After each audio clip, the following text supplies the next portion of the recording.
Sir singer కల్పన గారి లైఫ్‌లో గత కొన్ని రోజుల నుంచి కూడా జరిగిన పరిణామాలు అన్నిటిపైన కూడా మీడియాలో గానివ్వండి, లేకుంటే సోషల్ మీడియాలో గానివ్వండి, ఎటువంటి కథనాలు, ఎటువంటి స్టోరీస్ వచ్చాయో మనకు తెలిసిందే. సో, వాటిపైన ఇప్పుడు ఆమె అసంతృప్తి వ్యక్తం చేస్తూ మహిళా కమిషన్ చైర్పర్సన్‌ని కలిసారు. అంటే వీటి మీద కంప్లెయింట్ చేద్దాం, ఏదైనా యాక్షన్ తీసుకోండి యూట్యూబ్ ఛానెళ్ల పైన, మీడియా పైన అని చెప్పేసి ఆమె కంప్లెయింట్ అయితే చేశారు సార్. మరి దీనివలన ఎటువంటి ఏమన్నా జరిగే అవకాశం ఏమన్నా ఉందా? లేకుంటే ఇక్కడితో సద్దుమణిగిపోతుందా? మరి ఆమె కంప్లెయింట్ చేయడం పైన మీ ఒపీనియన్ ఏంటి సార్? యాహ్! కల్పన సింగర్‌గా ఆమె దాదాపు 3000 పాటలు పాడింది. అది గాకుండా తెలుగులో పీహెచ్‌డీ చేసింది, సిద్ధ వైద్యం నేర్చుకుంది, ఎల్ఎల్‌బీ చేసింది, మల్టిపుల్ లాంగ్వేజ్ జర్మనీ, ఇటాలియన్ ఇలాంటి మల్టిపుల్ లాంగ్వేజెస్ నేర్చుకునింది. దాదాపు 45 ఏళ్ల వయసుకే ఆమె అనేక విషయాల్లో చాలామంది సాధించలేని స్థాయిలో ఆమె సాధించిందని చెప్పుకోవచ్చు. ఎందుకంటే ఆమె చాలా అర్లీ ఏజ్ 3.5 ఏళ్ల వయసులో నుంచే మ్యూజిక్‌కి ఎక్స్‌పోజ్ అయింది. వాళ్ళ అమ్మ, నాన్న పాడేవాళ్ళు కాబట్టి. అట్లాగే యాక్టింగ్‌లో కూడా 3, 4 ఏళ్ల నుంచే బాలనటిగా ఉంది. అలాగే ఆమె కెరీర్ చాలా అర్లీగా స్టార్ట్ అయిపోయింది. దానికి ప్రాపర్ గైడెన్స్ ఉంది, సపోర్ట్ సిస్టమ్ ఉంది ఆమెకు. బాలసుబ్రహ్మణ్యం లాంటి వాళ్ళు గట్టిగా సపోర్ట్ చేశారు. అందువల్ల రెండోది ఈమె కష్టపడే నేచర్ ఉంది. ఒక తపన ఉంది నేర్చుకోవాలనేది. అందువల్ల కెరీర్ పీక్‌కి వెళ్ళింది.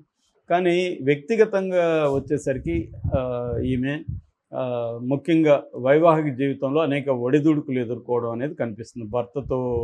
మొదటి భర్తతో 2010లో విడాకులు తీసుకోవడం, ఆ తర్వాత ప్రసాద్ ప్రభాకర్ అనే అతనితో ప్రేమించి తర్వాత పెళ్లి చేసుకోవడం. ఈ మొత్తంగా ఫ్యామిలీలో మొత్తానికి ఆమె అనుకున్నట్టుగా లైఫ్ లేదు ఒకటి. రెండవది ప్రొఫెషనల్ లైఫ్‌లో కూడా ఆమెకి కొంత క్రైసిస్ అయితే వచ్చింది. ఆ క్రైసిస్ ఏంటంటే, ఒకటి తనకి ఇంతకు ముందులాగా సింగింగ్ ఛాన్సులు అనేవి లేవు. దాంతో ఆమె కొంత డైవర్షన్ అనేది చేసింది. ఇంట్లో కూడా డాన్సింగ్ అండ్ మ్యూజిక్‌లో ట్రైనింగ్ ఇవ్వడానికి ఆమె బోర్డు కూడా పెట్టిందని చెప్తున్నారు. కొంతమంది ట్రై చేసింది, అది కూడా సక్సెస్ కాలేదు. రెండవది ఆమెకి ఒకేసారి ఎల్ఎల్బీ అండ్ పీహెచ్‌డీ ఈ 2 చేయడం వల్ల ప్రెజర్ వచ్చింది. ఇలాగ ఆమెకి వృత్తిగతంగా కొంత ప్రెజరు వచ్చింది. రెండోది వ్యక్తిగత జీవితంలో కూడా ప్రెజర్ ఉంది. ఈ 2 ప్రెజర్స్‌ని ఆమె బ్యాలెన్స్ చేసుకోవడంలో ఫెయిల్ అయింది. ఈమె కాదు, చాలామంది ఇవాళ మహిళలు కెరీర్‌లో అడ్వాన్స్ అవుతున్నారు. ఇండియా గత 20 ఏళ్లుగా తీసుకుంటే మహిళలు అన్ని రంగాల్లో ముందుకు వస్తున్నారు. ఈవెన్ మన వ్యాపారాల్లో తీసుకుంటే కూడా మహిళల శాతం 22% ఉందన్నమాట. దాదాపు 1,70,00,000 మంది మహిళా వ్యాపారవేత్తలు ఇవాళ ఇండియాలో ఉన్నారు. 2030కి 3 కోట్ల మంది మహిళా వ్యాపారవేత్తలు అవుతారు. ఎడ్యుకేషన్ పరంగా కూడా ముందున్నారు. ఎందుకంటే మన ఎకనామీ సర్వీస్ బేస్డ్ ఎకనామీ కాబట్టి, అంటే దాదాపు 60% దగ్గరలో సర్వీస్ ఇండస్ట్రీ నుంచే ఉంటుంది కాబట్టి జీడిపిలో. సో, మహిళలు ఈ రంగాల్లో ముందుకి వస్తున్నారు. ఈ క్రమంలో మహిళలు ఎదుర్కొనే ప్రధాన ప్రాబ్లం ఏంటంటే, పర్సనల్ లైఫ్ వర్సెస్ కెరియర్. ఈ రెండిటి మధ్య వాళ్ళకి ఘర్షణ అనేది వస్తుంది. ఎందుకంటే మగవాళ్ళకి వ్యక్తిగత జీవితం కంటే ప్రొఫెషనల్ జీవితంలో ఫోకస్ చేయడం ఈజీ. మహిళలు ఏంటంటే అట్లా చేయలేరు. వీళ్ళకి ఇంట్లో పనులు చేసుకోవాలి, వంట చేయాలి, ఇంకోటి చేయాలి, పిల్లల పెంపకం చూసుకోవాలి. ఇవన్నీ చూసుకుంటూనే కెరీర్ని బిల్డప్ చేయాలి. కంప్లీట్ ఫోకస్డ్గా కెరీర్ మీద చేయలేని పరిస్థితి చాలామంది మహిళలకి. ఇంట్లో పని మనుషులు ఉన్నా, వంట మనుషులు ఉన్నా కూడా, ఒకవేళ ఆర్థికంగా బాగున్నా, వీళ్ళు ఇంటి మీద దృష్టి పెట్టాల్సిన అవసరం మహిళలకు ఎక్కువ ఉంటుంది మగవాళ్ళతో పోలిస్తే. అందువల్ల వీళ్ళకి ఎక్కువ ఛాలెంజెస్ ఉంటాయి. సో, దీన్ని ఈ ఛాలెంజెస్ని ఎలా డీల్ చేస్తున్నారనేది ఇంపార్టెంట్. అంటే విపరీతంగా ప్రెజరు, ఆ ప్రెజర్లో నువ్వు బెండ్ అయిపోవడం, బ్రేక్ అయిపోవడం అనేది జరుగుతుంది చాలామందికి. సో, ఈ క్రమంలో ఏంటంటే వాళ్ళకి పిల్లల నుంచి, భర్త నుంచి, లేకపోతే కుటుంబ సభ్యుల నుంచి సపోర్ట్ అనేది కావాలి.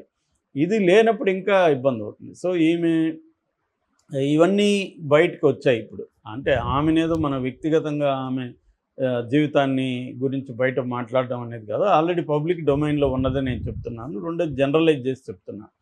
ఈ క్రమంలో ఆమె ఆత్మహత్య ట్రై చేసిందనేది ఒక్కసారిగా గుప్పుమంది. నిజానికి ఆమెని ఎవరు కూడా నెగిటివ్గా చూడలేదు. అందరూ కూడా ఆమె మీద ప్రేమ ఉన్నవాళ్ళు ఎక్కువ మంది. ఎందుకంటే ఆమె ఆల్రెడీ బిగ్ బాస్లో కూడా కంటెస్టెంట్ ఉండడంతో లక్షలాది కుటుంబాలకి ఆమె దగ్గరైంది.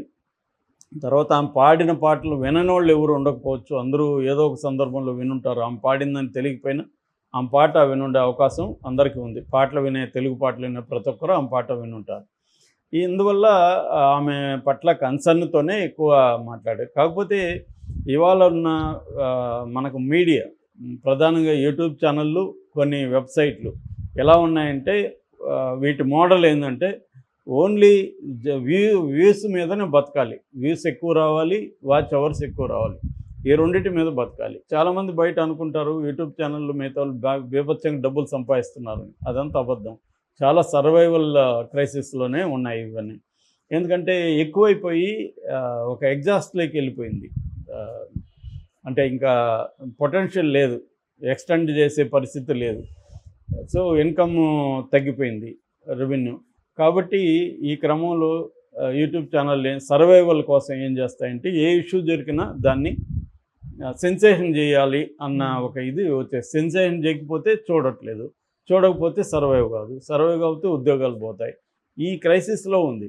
దీనివల్ల ఏమవుతుందంటే చాలామంది ఇండివిజువల్ సఫర్ అవుతున్నారు. వ్యక్తులుగా ఉండేవాళ్ళు వాళ్ళ జీవితంలో ఏం జరిగినా, అది చిన్నది జరిగినా పెద్దది జరిగినా దాన్ని మ్యాక్సిమం ఈ మీడియా దాన్ని ఇచ్చేస్తుంది. సో ఈమెది కూడా అదే, ఈమె జరిగినప్పుడు ఖాళీగా ఉంది మీడియా, వేరేదేది సెన్సేషన్ లేదు. కాబట్టి కొద్ది రోజులు దీని మీద బతుకుదామని మీడియా డిసైడ్ టకటకాని ట్రై చేసింది. వ్యూస్ కూడా వాటికే వస్తున్నాయి, జనం కూడా అవే చూస్తున్నారు. అందువల్ల జనం చూడకపోతే ఈ ఇష్యూని పట్టించుకోదు మీడియా.